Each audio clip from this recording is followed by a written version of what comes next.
भाई साहब ये किस लाइन में आ गए आप? मतलब हर चीज़ करनी है आपको, कभी डांसिंग, कभी एक्टिंग, कभी यूट्यूब और अब स्टैंड अप। एक मिनट, मुझे पता है अभी आप क्या सोच रहे हैं कि मेरी ज़िंदगी में अचानक ये स्टैंड अप कहाँ से आ गई। So let me tell you the story of my first stand up. कभी कभी सोचते हैं अपनी शादी वाले दिन की कोई हरकत ना कर रहे। मतलब एक इंट्रोवर्ट के लिए शादी का दिन कितना मुश्किल होगा, इतने सारे लोग और इतने सारे कैमराज और पता नहीं, मैं कभी जोन आउट हो गया, पागल हो गया। बेगम बराबर बैठी हो, बेगम को बोल रहा हूँ अस्सलाम वालेकुम, मेरा नाम साकिब है। एक नए लोग ना कुछ काम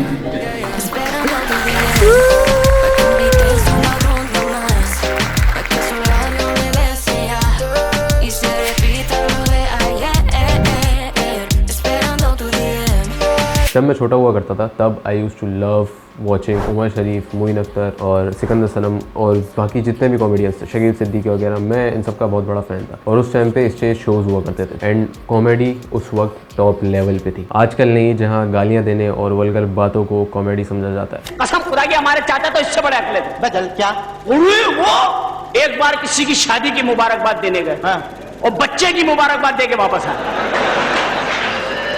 बात तो सुन यार, यार बात तो सुनो यार। अबे इतनी लंबी लंबी छोड़ने की नहीं हो रही है। अब जब आपको पता चल ही गया है कि how much interested I am in comedy, so let's talk about my first stand up that I did in front of a huge audience. ये कहानी आज की नहीं, 2021 की है और आपने डे फ्रेश का नाम तो सुना ही होगा। तो डे फ्रेश का एक इवेंट हो रहा था जहाँ वो डिफरेंट यूनिस में जा रहे थे फॉर सिंगिंग, एक्टिंग, डांसिंग और स्टैंड अप कॉमेडी के ऑडिशंस के लिए। अब डांस तो मैं छोड़ चुका हूँ, लेकिन स्टैंड अप कॉमेडी सुन के दिल में एक ख्वाहिश सी हुई कि भाई एक बार तो स्टैंड अप ट्राई करना है। बिकॉज ऑब्वियसली वो ख्वाहिश थी, वो स्टैंड अप वाली ख्वाहिश थी, तो कुछ कर नहीं सकते। ये ख्याल बस दिल में आने की देर थी, मेरा दिल इधर है। ये ख्याल बस दिल में आने की देर थी और बस हमने फ़ौरन फॉर्म लिया, उसे फिल किया और वॉलंटियर को पकड़ा दिया। वॉलंटियर ने सामने से बोला कि आप स्टैंड अप करेंगे? मैंने बोला हाँ बिल्कुल।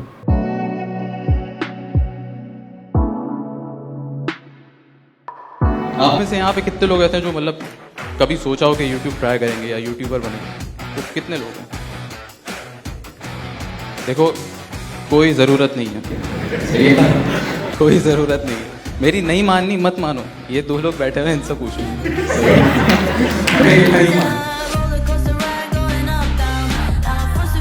फॉर्म भर दिया, सब हो गया, लेकिन अब कॉमेडी का मटेरियल भी तो लिखना था।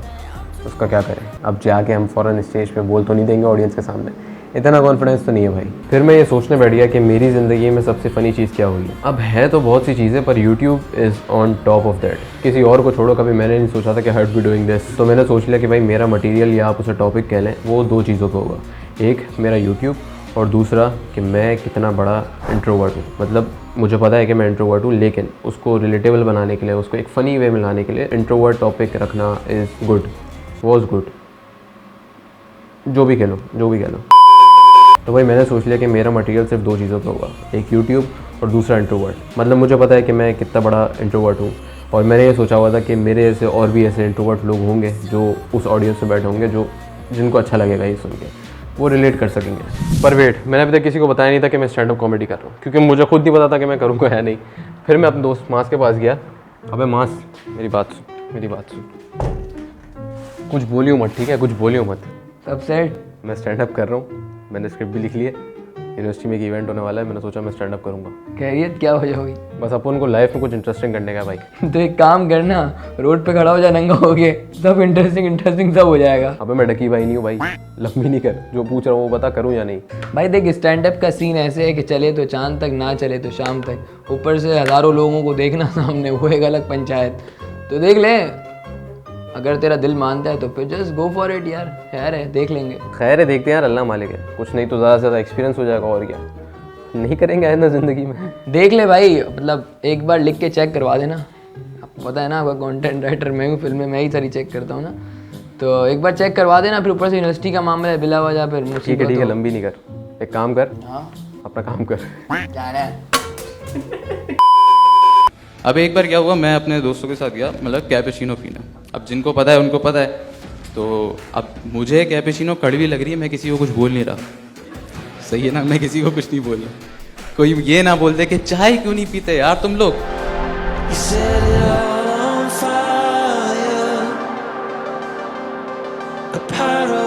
Everything was going good, script भी अच्छी बन गई थी, इवेंट भी करीब आ रहा था। मैंने जो अपनी स्क्रिप्ट थी वो अपने दोस्त को दिखाई and he said it's amazing और बहुत अच्छा जाएगा। जो तुम्हारा स्टैंड अप कॉमेडी है, जो तुम्हारी स्टैंड अप कॉमेडी की परफॉर्मेंस है, जो एक्ट है, वो बहुत अच्छा जाएगा। पर मेरे अंदर एक डर बैठ गया था और जाहिर सी बात है आई एम एन इंट्रोवर्ट। ये कुछ लोग नहीं मानते हैं क्योंकि मैं डांस कर चुका हूँ। अब देखो मैंने 500 लोगों के सामने डांस तो किया, लेकिन डांस करना और बोलना 500 लोग तो छोड़ो, मैं 5 लोगों के सामने नहीं बोल पाता। ये एक अलग चीज़। अब 500 लोगों के सामने डांस तो किया है, लेकिन उन्हीं के सामने बोलना, उनको हंसाना स्टेज पे चढ़ के, मेरे लिए बहुत एक डरावना सपना था वो। अब देखो टेंशन तो होगी ना, मैं स्टेज पे जा रहा हूँ और मैं ये सोच के जा रहा हूँ कि भाई मेरे जोक्स पे लोग हंसेंगे, ये तो मैंने सोचा हुआ है। लेकिन अगर वो लोग नहीं हंसे तो, और मैं जोक्स पे जोक मारता गया, 3-4 मिनट मेरी जो भी परफॉर्मेंस थी वो मैं करता चला गया, और अगर वो नहीं हंसे तो वो मेरी लाइफ का कितना बड़ा ब्लंडर हो सकता है। और वो मेरे मतलब वो ओवरऑल कितना बड़ा ब्लंडर हो सकता है। मैं खड़े होकर बोल रहा हूँ, मैं स्टैंड अप कॉमेडी करने गया हूँ, लेकिन 4-5 मिनट तक आप बोलते रहो, आपके जोक्स पे कोई भी नहीं हंसे। ये सेम थॉट्स मेरी उस वक्त थी जो कि रेगुलरली मेरे माइंड में चल रही थी, रेगुलरली मेरे दिमाग में चल रही थी। और बस यही टेंशन फिर से वापस कि भाई अगर कोई नहीं हंसा तो शायद वो मेरी ज़िंदगी का सबसे बड़ा ट्रॉमा रह जाता, शायद, क्योंकि रिस्क है। ऊपर से मैं इंट्रोवर्ट हूँ, मुझे चीज़ें एक्सपीरियंस करना अच्छा लगता है, लेकिन मुझे डर भी उतना ही लगता है। लेकिन असल खुशी तब है जब वो क्या बोलना था, तो सबसे बड़ा जो डर था वो यही था कि भाई कुछ ऐसा ना हो जाए जो मुझे सारी ज़िंदगी याद रह जाए। मतलब ऐसा हो लेकिन पॉजिटिव वे में, नेगेटिव वे में ना हो, वो बहुत मुश्किल होगा उस्ताद। मुझ में डर पैदा हो गया था और ये डर मुझ पर भारी पड़ गया था। एग्जैक्टली एक दिन पहले मैं अपने दोस्त मास के पास गया और मैंने उससे बोला कि मास भाई, it's not something I can do.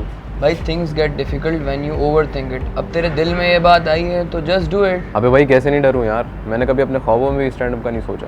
अब सोच के डर लग रहा है, क्या करूं। भाई सोचा है ना, ख्याल आया है तुम्हारे दिल में, तू स्टेज पर जाएगा, तूने जो कुछ मटेरियल प्रिपेयर किया है तू वहाँ पे परफॉर्म करेगा, रिलेटेबल है, अच्छा लगेगा। अल्लाह ही मालिक है अब तो। हम अपने स्कूल के टाइम पे थे, सही है। तो अब मैं अपनी मैम के पास गया क्लास में, मैंने मैम को बोला ma'am can I go to washroom. ऐसे नहीं बोला, मतलब इंट्रोवर्ट हूँ ना, बड़ी ma'am can I go to washroom ऐसे करके, इंट्रोवर्ट हूँ ना। तो मैम ने बड़े प्यार से बोला कि बेटा अभी नहीं, पीरियड ख़त्म होने वाला है, तो फिर आप चले जाना वॉशरूम। और पूरी क्लास में भी मतलब ऐसे कोई ऐसा कोई सडन रिएक्शन नहीं आया ना। अब मेरे लिए वो एक बहुत बड़ी रिजेक्शन थी, सही है ना, किसी ने बहुत रिजेक्ट कर दिया। अब क्या हुआ कि किसी को कोई फ़र्क नहीं पड़ रहा, सही है, लेकिन मेरे लिए मैं वॉक ऑफ शेम करते हुए वापस अपनी बेंच की तरफ जा रहा हूँ, सही है ना। किसी ने बहुत ज़्यादा कोई गुस्सा कर दिया या डांट दिया, मैं जा रहा हूँ अपनी बेंच की तरफ और मैं ये सोच रहा हूँ कि ये सारे लोग, ये सारी मेरी क्लास में बैठे हुए लोग मुझे घूर के देख और बोलने के गौर से देखिए इस वहशी दरिंदे को, ये कैसे बर्ताव कर रहा है अपनी टीचर के साथ। ऐसा कुछ था नहीं, लेकिन बस ये मैं ऐसा सोच रहा था। This was it from my side, thank you so much for being such an amazing. This was my first ever stand up, thank you so much.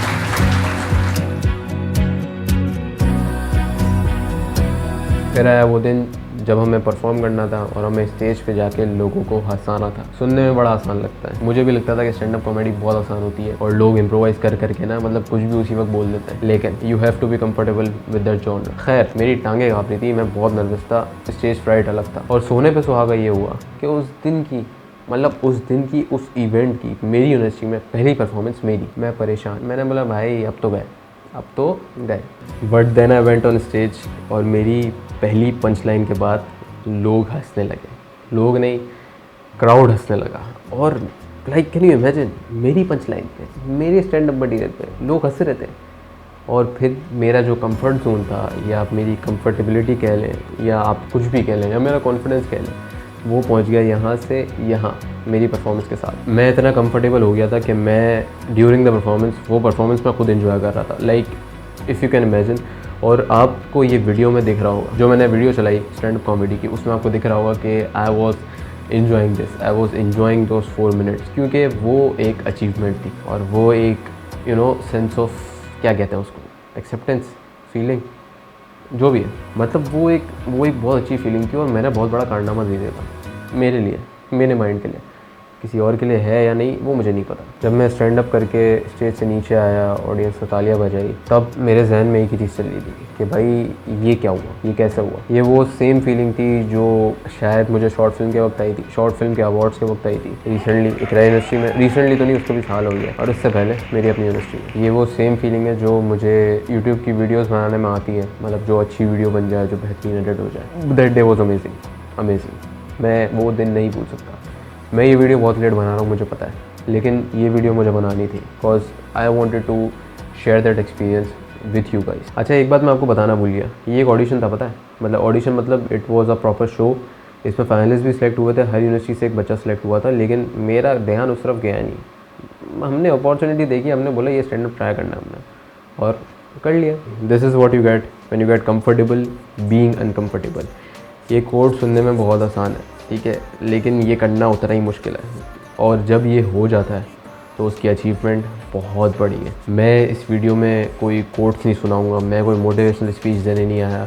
ये वीडियो, वो परफॉर्मेंस और ये पूरी कहानी मेरे दिल के बहुत करीब है। मैं चाहता हूँ कि इस वीडियो से जो भी देख रहा है, जो भी व्यूअर है, जो भी कहीं भी देख रहा है, ये इस वीडियो से वो अपना सबक, अपना लेसन खुद सीखे। ये वाक़या 1 साल पहले का है, आप सिर्फ इससे अंदाज़ा लगा लें, ये वाक़या 1 साल पहले का है, लेकिन आज भी जब मैं उस वाक़ये को या उस पूरी जर्नी को मैं वापस अपने दिमाग में दोहराता हूँ तो ये स्माइल, ये चेहरे पे एक स्माइल आ जाती है, और ये आपको हर चीज़ से नहीं मिल सकती। This is sense of achievement. So yeah this was the story of my first stand up that I did a year ago. 1 साल से ज़्यादा ही हो गया वैसे। तो कमेंट्स में ज़रूर बताइएगा वीडियो कैसी लगी, और इस तरह की स्टोरी टाइप वीडियोस और चाहिए या नहीं वो भी बता देना, मसला नहीं है, टाइम लगता है। तो अगर आपके साथ भी ऐसा कोई वाक़या हुआ है, वाक़या तो नहीं, ऐसा एक्सपीरियंस हुआ है, तो कमेंट्स में ज़रूर बताइएगा, और इंशाल्लाह I will see you guys सून अगली वीडियो में। टेक केयर, अल्लाह हाफ़िज़।